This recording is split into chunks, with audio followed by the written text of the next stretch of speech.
आबंदे से नासिल बस कलम मरजान कुतुब। अब्बास उस तल्ख कलामी के बाद मिज़ाब के सामने जाकर उसका दिल मजीद दुखाना नहीं चाहता था। तभी मस्जिद से वापस आकर रात के खाने के बाद अपने कमरे से मुल्हिक स्टडी में सोने का इरादा रखता था। मिज़ाब को खाना देने नाज़नीन और नौरीन आई थी। जाहिर है पहले दिन ही फौजिया बेगम के खराब मूड के साथ उसका सबके साथ खाना कुछ अच्छा असर ना छोड़ता, ना ही वो किसी के साथ खाने का इरादा रखती थी। तभी मिज़ाब ने खुद ही अंदर कमरे में जाने को तरजीह दी। स्टडी में जाने के लिए कमरे में दाखिल होता अब्बास उसको खाने पर यूं ही नजरें जमाए बैठा देखकर तेज कदमों से उस तक आया और फिर ट्रे में से बिरयानी की प्लेट उठाकर खाते हुए मिज़ाब को चौंका दिया। चेहरा उठाकर मिज़ाब ने उसे नासमझी से देखा, जो बिरयानी ऐसे खड़े खड़े खा रहा था जैसे बहुत मज़ेदार हो। बहुत अच्छी और गर्म है, बिस्मिल्लाह करें। वापस प्लेट ट्रे में रखकर उसने मिज़ाब के चेहरे का रंग उड़ा दिया। यानी अब्बास समझ गया था कि वो क्यों इतनी देर से खाने को बस देख रही थी। अब्बास इत्मीनान से वापस पलटने लगा। अब्बास। तभी मिज़ाब की झिझकती पुकार पर सवालिया उसकी तरफ आया। ये बाकी सब भी चखो। उसके तहक्कुम पर अब्बास की आंखें चमकी। तो यानी आपको मुझ पर भरोसा नहीं है? उसके मायूस लहजे को समझे बगैर मिज़ाब ने सर झटका। मुझे क्या मालूम, क्या पता खाना खाऊं और मेरी आंख जन्नत में खुले। उसके इतने तकीन और मासूमियत से कहे जाने पर अब्बास के चेहरे को मुस्कुराहट छू गई। क्या मतलब है इस हंसी का? मुझे जन्नत नहीं मिल सकती? जाहिर है वो उसकी जन्नत वाली बात पर ही हंस सकता था। तभी उसको अच्छा खासा बुरा लगा। मेरी मजाल, जन्नत तो आपके लिए ही है। नरमी से कहकर उसके सामने सोफे पर बैठते हुए वो रोगनी नान का कोरमे से लुकमा लेकर खाने लगा और फिर उसने रेशमी कबाब और तली हुई मछली चखने के बाद मीठे को भी चखा और उठ खड़ा हुआ।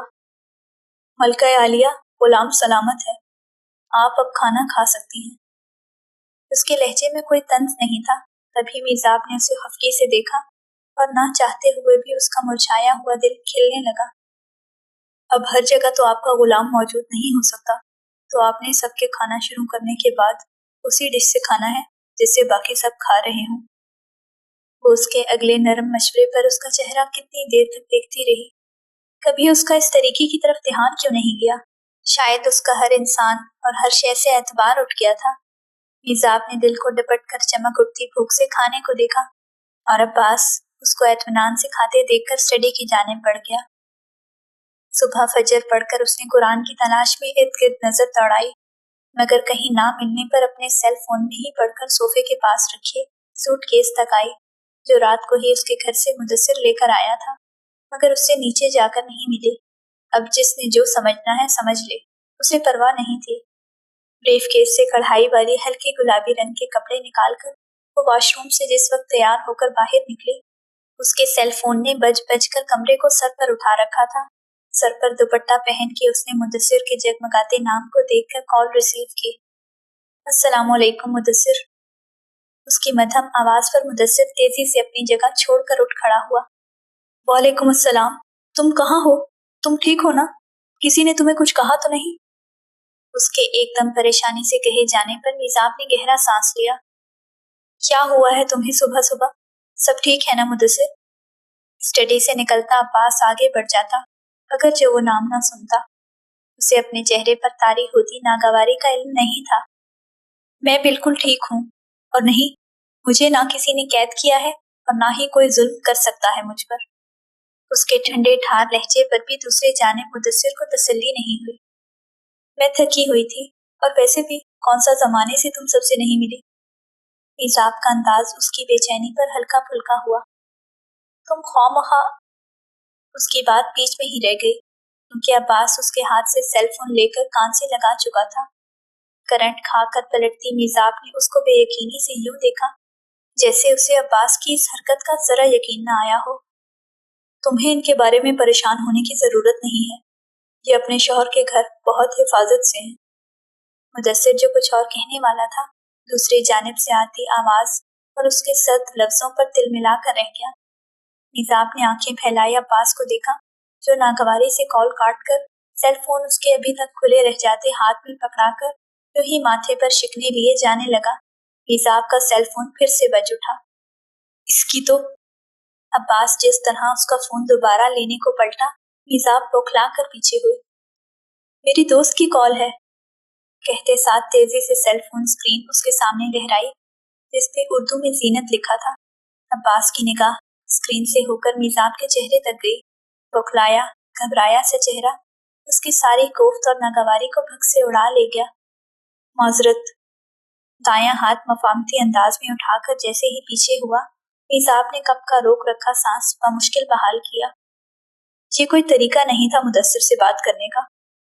वो जो पलटने लगा था, मीज़ाब की बात पर कुछ देर पहले वाले ही तासुरात से वापस पलटा। सीरियसली, आप मुझसे इस बात पर झगड़ रही हैं? उसके नागवार इस्तफसार पर मीज़ाब की आंखों में न समझी उतरी। आपको इस बात पर झगड़ना चाहिए कि मैंने आपका सेल फोन आपकी इजाजत के बगैर छीना और आप उस घूंचू। वो जो तेज तेज कह रहा था, आखिर में उन सुरमई आंखों के हुज्जम से फैलने पर बेसाख्ता लब भींच गया। अब्बास। मीज़ाब की तंबीह पर उसे मजीद आग लग गई। एक तो उसे जानिसार पुकारना तर्क कर चुकी थी, ऊपर से उस मनहूस की हिमायत। जहर लगता है ये उल्लू का पट्टा मुझे। अब कि उसने इतनी नापसंदीदगी और नफरत से कहा कि मीज़ाब शस्तर से सुनहरी आंखों में खुली नागवारी को देखने लगी। उन आंखों में उसने कुछ और भी देखा था, मगर क्या? वो उस एक और जज्बे को कोई नाम नहीं दे सकी। और आप भी उससे मोहतात रहें। उसे पहली बार फौरन करके तेज कदमों से दरवाजे से बाहर निकल गया। मीज़ाब ने एक नजर बंद दरवाजे को देखकर शीशे में नजर आते अपने हैरान अक्स को देखा और तभी दरवाजा खटका। मीज़ाब फिर से चौंक कर पलटी, मगर जब कोई अंदर नहीं आया तो उसे खुद दरवाजे तक जाकर दरवाजा खोलना पड़ा। अस्सलाम वालेकुम। सामने खड़ी औरतों को देखकर उसने ही सलाम में पहल की। वालेकुम अस्सलाम, खुश रहो। हदिया बेगम ने आगे बढ़कर उसके सर पर हाथ फेरा। नाश्ते पर सब इंतजार कर रहे हैं और हमारे खानदान के बहुत सारे लोग आपसे मिलने आए हुए हैं, तो दाजी ने कहा है आप तैयार हो जाओ। साइका बेगम ने हाथ में थाम रखा लिबास और ज्वेलरी उसकी जानिब बढ़ाई, जबकि मीज़ाब ने उन भारी चीजों को ऐसे देखा जैसे कोई अछूत हो। लेकिन मैंने इतने भारी कपड़े और ज्वेलरी कभी नहीं पहनी। उसका परेशान बौखलाया हुआ अंदाज इतना बेसाख्ता था कि उन तीनों औरतों ने एक दूसरे को हैरानगी से देखा। तो कोई बात नहीं बेटा, आज पहन लो, जब की बार सोबिया बेगम ने कहा, जबकि मीज़ाब ने साइड पर होकर उन तीनों को आने का रास्ता दिया। वो पहले तो नासमझी से एक दूसरे को देखने लगी। आप लोग प्लीज अंदर आए। उन तीनों को यूं ही एक दूसरे को नासमझी से देखते पाकर मीज़ाब को कहना पड़ा, शुक्रिया बेटा, बस हम तुम्हें नाश्ते के लिए बुलाने आई थी और आज तुम्हें इस घर के बड़े बेटे की बीवी की हैसियत से मुतारिफ करवाना है, तो हम लड़कियों को भेजती हैं, वो इन कामों में माहिर हैं। साइका बेगम ने नरमी से उसका मासूम गाल छूकर थपथपाते हुए मीज़ाब को हैरान कर दिया, जबकि वो यूं ही नासमझी से खड़ी साइका बेगम को सामान बिस्तर पर रखते देखने लगी। मैं थोड़े हल्के कपड़े। मीज़ाब को समझ नहीं आई कि कैसे मना करे।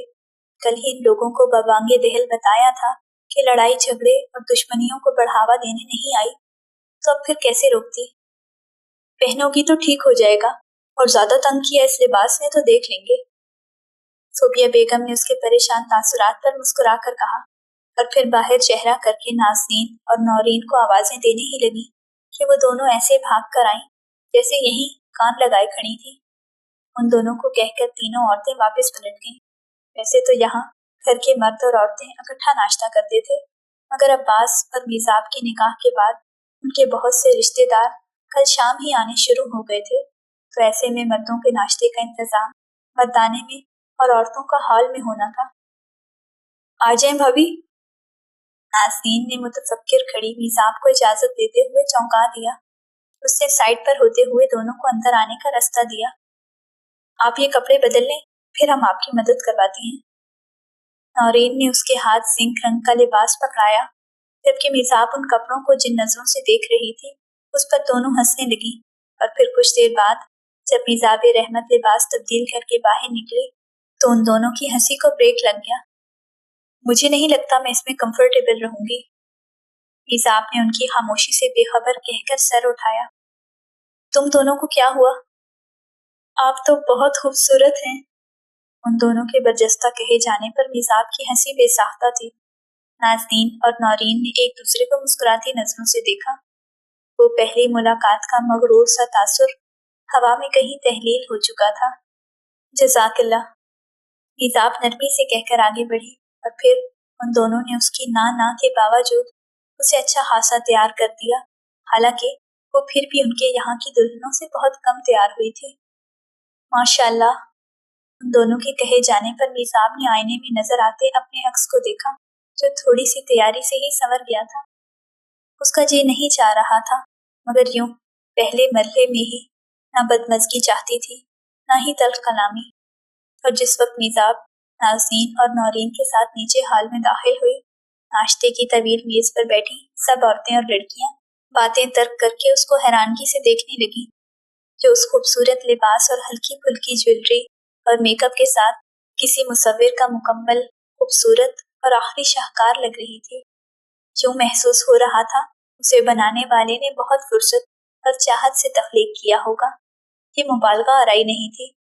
سامنے آتی عورت اتنی ہی پرکشش اور معصوم تھی کہ اسے دیکھ کر نگاہ واپسی کا رستہ بھول جائے۔ عباس جانثار اگر بھول بیٹھا تھا تو کوئی ایسا غلط بھی نہیں تھا۔ وہ سب لڑکیاں جو عباس کی کسی شہری دشمن عورت پر دل ہاتھ دینے کی خبر پر زنجرانیوں کے گھر میں دوڑی چلی آئی تھیں، منہ کھولے اس پروقار عورت کو دیکھنے لگیں جو سب سے نہایت تہذیب اور وقار سے سلام کر کے نازنین اور نورین کے ساتھ خالی کرسی سنبھال چکی تھی۔ آپ سب ناشتہ شروع کریں۔ ہدیہ بیگم کی آواز نے سب کو ناشتے کی جانب متوجہ کیا، جبکہ فوزیہ بیگم بھی اپنی آنکھوں میں در آئی ستائش کو چھپا نہیں سکی۔ تمہارا نام کیا ہے بیٹا؟ کونے کی کرسی پر بیٹھی کسی عورت کے سوال پر سب کے زیر استعمال تھرمس سے چائے نکالتی میزاب نے چہرہ پھیر کر سوال پوچھنے والے کی جانب دیکھا۔ میزاب رحمت۔ اس کے نرم لہجے کی مٹھاس کانوں میں رس گھول دینے والی تھی، اور بس یہی سوال آیا۔ کچھ دیر میں سب ناشتے میں مصروف ہو گئے۔ ناشتہ کرتے ہوئے بھی میزاب اپنے چہرے پر بہت لوگوں کی نظریں محسوس کر رہی تھی، خصوصاً سامنے بیٹھی لڑکی کو جو اس کو اچھے خاصے غصے سے دیکھ رہی تھی۔ میزاب نظر انداز کر کے اپنا ناشتہ بمشکل کرتی رہی۔ کبھی لگتا وہ سب کچھ یہیں اگل دے گی، مگر خود پہ ضبط کر کے وہیں بیٹھی رہی اور اسی طریقے سے ناشتہ کرتی رہی جو عباس نے بتایا تھا۔ ناشتے کے بعد سب ہال میں صوفے پر بیٹھ کر باتوں میں پھر سے لگ گئیں۔ میزاب سب کی باتوں کے جواب میں محض ہلکا پھلکا صحیح حصہ لے رہی تھی۔ بڑی قسمت کی دھنی ہے یہ لڑکی جو اسے ہمارے عباس جیسا حیادار، باکردار اور غیرت والا مرد ملا ہے۔ کسی عورت کے رشک بھرے تبصرے پر میزاب کا دل پوری قوت سے سکڑ کر پھیلا۔ صحیح کہہ رہی ہیں آپ، کتنے لوگوں نے عباس کے لیے اپنی بیٹیوں کی آس لگا رکھی تھی، مگر دیکھو ذرا ہمارے عباس کا دل کہاں دور دراز شہر کی غیر عورت پر جا کر اٹک گیا۔ اب والا تبصرہ اتنا چبھتا ہوا تھا کہ میزاب کا بے ساختہ چہرہ سرخ ہوا۔ اس نے چونک کر چہرہ اٹھا کر فوزیہ بیگم کے ساتھ بیٹھی عورت کو دیکھا۔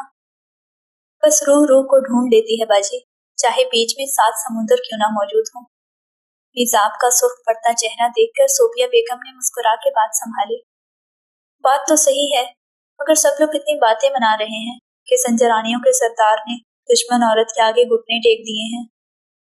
کسی اور لڑکی نے لقمہ دیا تو میزاب نے رکتی دھڑکن کے ساتھ بامشکل ضبط کیا، ورنہ ان سب کو ایسا سناتی کہ کانوں کو ہاتھ لگاتی۔ برا مت مانو ان سب کی باتوں کا، یہ سب اپنے جلے دل کے پھپھولے پھوڑ رہی ہیں۔ اس کے برابر آ بیٹھتی فوزیہ بیگم نے آہستگی سے کہتے ہوئے میزاب کو ٹھٹکا دیا۔ عباس سے ان میں سے کسی کی بیٹی کو کبھی آنکھ اٹھا کر نہیں دیکھا، حالانکہ یہ سب بہت آگے پیچھے پھرتی تھیں عباس کے۔ نکالنے دو ان کا اپنا جلاپا۔ ان کی اگلی بات نے میزاب کے چہرے کے تناؤ کو معدوم کر دیا۔ ہمارا عباس تو لاکھوں کیا کروڑوں میں ایک ہے، کتنی زمینیں جائیدادوں اور فیکٹریوں کا مالک، اوپر سے اگلا سردار ہے قبائل کا، کہاں رحمان بابا نے اس کو باندھ دیا۔ مزید جو رائے دی گئی وہ دل جلا کر خاک کر دینے والی تھی، گو کہ اسے عباس کے حسب اور نسب کا کچھ معلوم نہیں تھا۔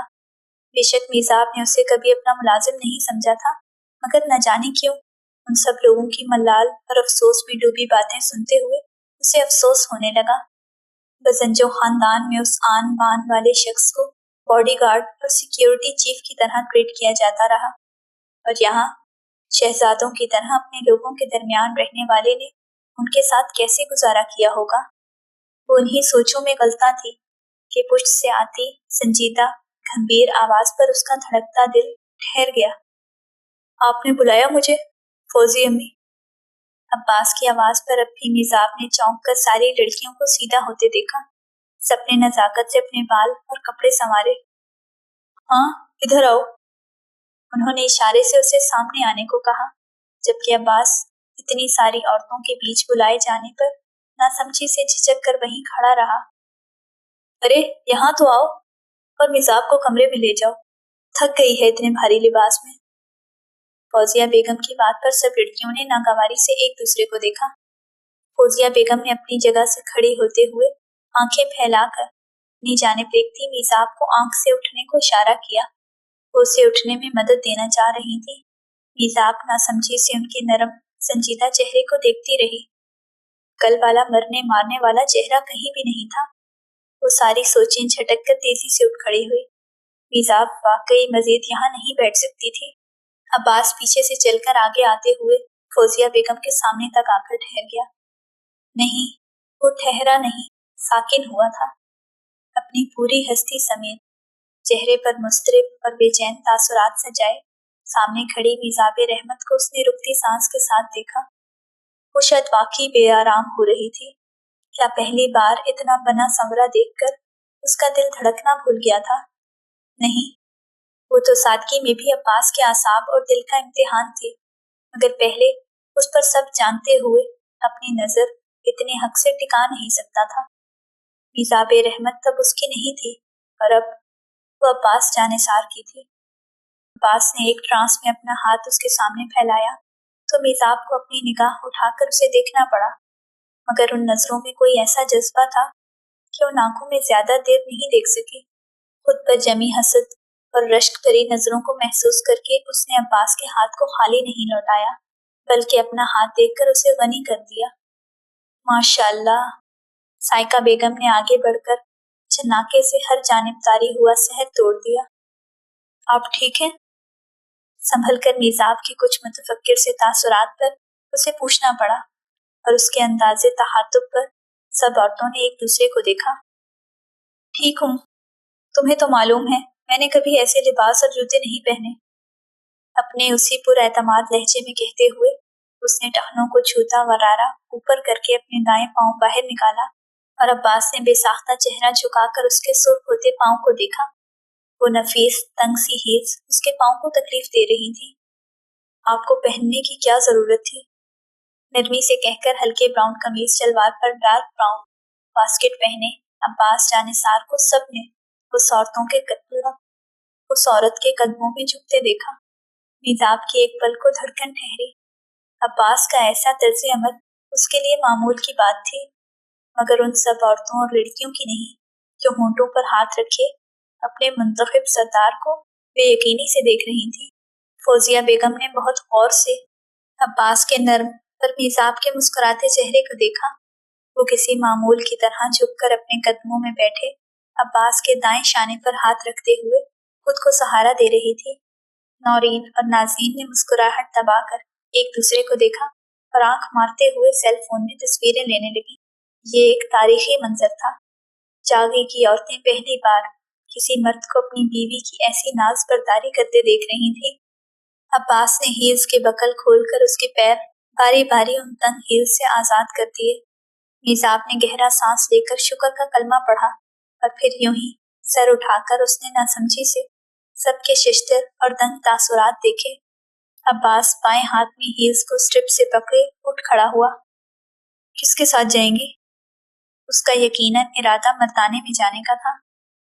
तुम्हारे साथ, उसके बेसाख्ता कहे जाने पर जहां अब्बास ने रुकते दिल के साथ उसका हाथ थामा, वहीं मिजाब की उठी गर्दन मजीद उठ गई। एक नजर उन औरतों पर डालकर मिजाब अब्बास के साथ हॉल कमरे से बाहर निकलने लगी। तुम दोनों भाभी के पास जाओ। साइका बेगम ने खी खी करती दोनों लड़कियों को पीछे दौड़ाया, जबकि मिजाब उन अजीबो गरीब बातों वाली औरतों और लड़कियों को عباس کے ایک ایک عمل سے بہت کچھ باور کروا کر جا چکی تھی، اور اسی دن ان دونوں کے محفل سے اٹھ کر جاتے ہی جاگی میں اس گردش کرتی خبر کی تصدیق کر دی گئی کہ واقعی عباس جانثار سنجرانی میزاب رحمت پزنجوں پر مکمل آمادگی سے اپنا دل ہار چکا ہے۔ وہ راز جسے عباس جانثار سب سے چھپائے پھرتا تھا، جس کی خبر میزاب رحمت تک کو ہونے نہیں دی گئی، وہ ہر جانب آشکار ہو چکا تھا۔ یوں تجھے ڈھونڈنے نکلے کہ نہ آئے خود بھی، وہ مسافر جو منزل تھے، کتنے غم تھے کہ زمانے سے چھپا رکھتے تھے، اس طرح سے کہ ہمیں یاد نہ آئے خود بھی۔ ایسا ظلم ہے کہ اگر ذکر میں اس کے کوئی ظلم ہم سے رہ جائے تو وہ یاد دلائے خود بھی۔ لطف تو جب ہے تعلق کا کہ وہ سحر جمال کبھی کھینچے کبھی کھینچتا چلا آئے خود بھی۔ ایسا ساقی ہو تو پھر دیکھیے رنگ محفل، سب کو مدہوش کرے ہوش سے جائے خود بھی۔ یار سے ہم کو تغافل کا گلہ کیوں کہ ہم بارہا محفل جانا سے اٹھ کر آئے خود بھی۔ کائنات سے اہم کنسائنمنٹ ڈسکس کر کے نماز سے فارغ ہونے کے بعد کمرے سے ملحق ٹیرس میں کھڑی کسی گہری سوچ میں ڈوبی سیاہ گہری ہوتی رات کا پتہ دیتے آسمان کو دیکھ رہی تھی، اور اتنی منہمک تھی کہ اپنے برابر آ کھڑے ہوتے عباس کی موجودگی کا بھی احساس نہیں ہو سکا۔ آپ ابھی تک سوئی نہیں؟ لباس تبدیل کیے بغیر کسی زیبائش سے پاک تر و تازہ چہرے کو دیکھتے ہوئے اس نے آہستگی سے سوال کیا۔ وہ جانتا تھا میزاب آج سب کے سامنے مروت اور لحاظ میں خاموش رہی تھی، ورنہ تمیز کے دائرے میں رہ کر منہ توڑ جواب اس سے بہتر کون دے سکتا تھا۔ تمہیں کیا ہے؟ اس بے نیاز سوال پر عباس چاند کی روشنی میں تابناک ہوتے چہرے کو دیکھ کر رہ گیا۔ کوئی بات پریشان کر رہی ہے تو مجھے بتائیں۔ اس کے غلام حاضر ہے والے انداز پر میزاب نے بے اختیار چہرہ پھیر کے اسے دیکھا، جو قمیض شلوار میں ملبوس پوری طرح اس کی جانب متوجہ تھا۔ میزاب کو کوئی ایسا موقع یاد نہیں آ سکا جب وہ موجود ہو اور عباس کی توجہ اسے مکمل حاصل نہ ہوئی ہو۔ اس سوچ نے دل کی دھڑکنوں کو سست کر دیا۔ کیا سوچنے لگی؟ اس کو یوں اپنی جانب دیکھتا پا کر عباس نے نرمی سے ایک بار پھر سوال کیا۔ تم تو اچھے خاصے امیر ہو، تمہیں کتنا برا لگتا ہوگا نا جب وہاں سب تمہیں سیکیورٹی چیف کی طرح ٹریٹ کرتے تھے۔ اس کی اگلی بات پر عباس جو اس کے چہرے کے اتار چڑھاؤ کو بغور دیکھ رہا تھا چونک گیا۔ مجھے کیوں برا لگا ہوگا جب میں تھا ہی وہاں سیکیورٹی چیف کی حیثیت سے، اس نے عام سے انداز میں کہا، مگر میزاب کو تشفی نہیں ہوئی۔ تمہیں کتنا غصہ آتا ہوگا کہ تم سے حیثیت میں کم عورت تمہیں باڈی گارڈ کی طرح ٹریٹ کرتی رہی۔ اب کے میزاب کی بات دماغ ہلا دینے والی تھی۔